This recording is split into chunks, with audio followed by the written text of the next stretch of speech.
everyone, this is Wendell with the Central Florida Fish Outlaws.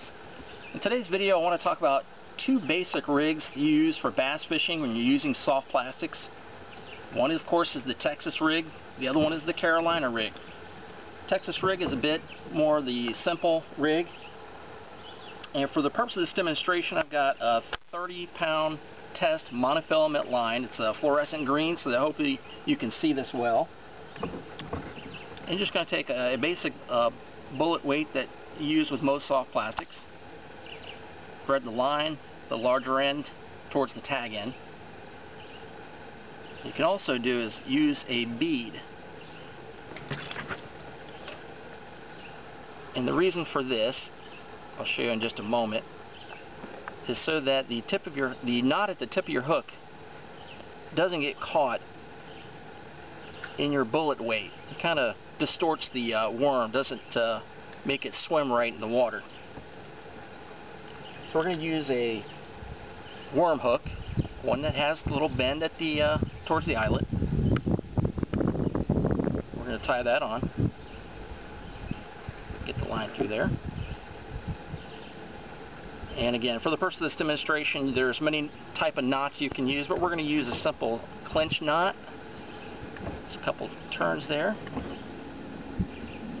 You were using the correct pound test line that you're using for bass, like a 10, 12 pound test line.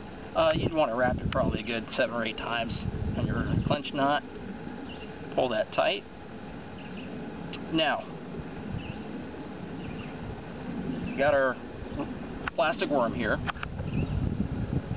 and we're going to put the lighter side, the softer side, facing towards the hook.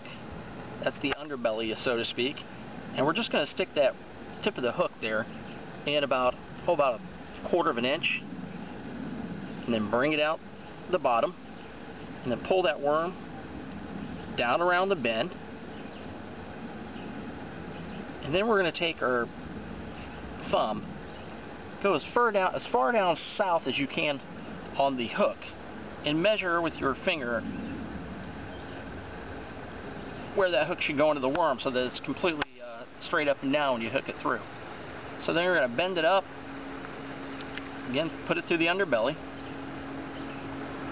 and we can bring it out of the top and still kind of keep it very close to the worm so it becomes weedless. And you can see that it's completely straight up and down. Now what some people do is they can take the top of that worm, or excuse me, the top of that hook, and they can bury it back down in the worm. And again, when that bass comes and hits, it will, the tip of the hook will come out and penetrate through that bass's mouth, and you will catch it. That is the Texas rig.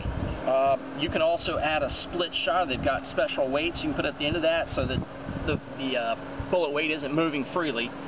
The type of places you want to fish the Texas rig are in more heavier vegetation, a little more shallow water, as you can see here,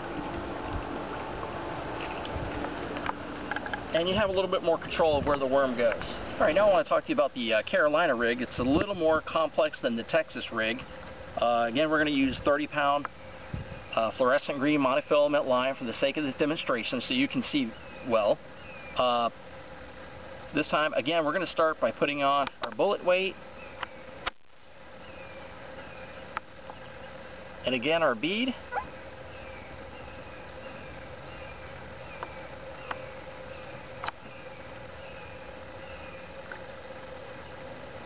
Okay, and then what I have here is basically a leader line tied to a swivel. Now we're going to tie our line to the swivel. Again, for the sake of this demonstration, we're just going to do a simple clinch knot.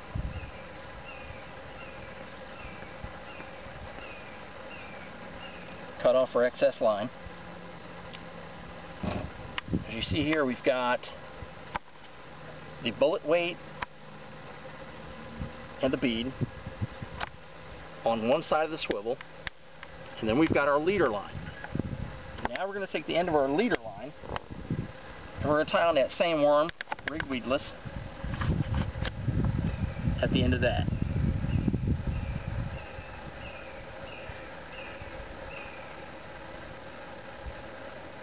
And cut off your excess. Alright, and that's our Carolina rig with your soft plastic.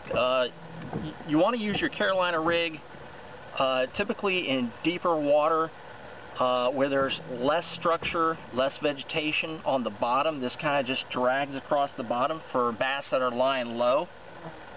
And that's your big difference between the Carolina rig and the Texas rig. So those are your two rigs.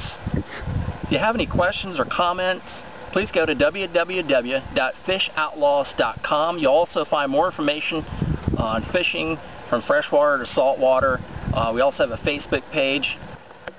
If you have any more questions or comments on these two rigs, feel free to post them below on our YouTube page.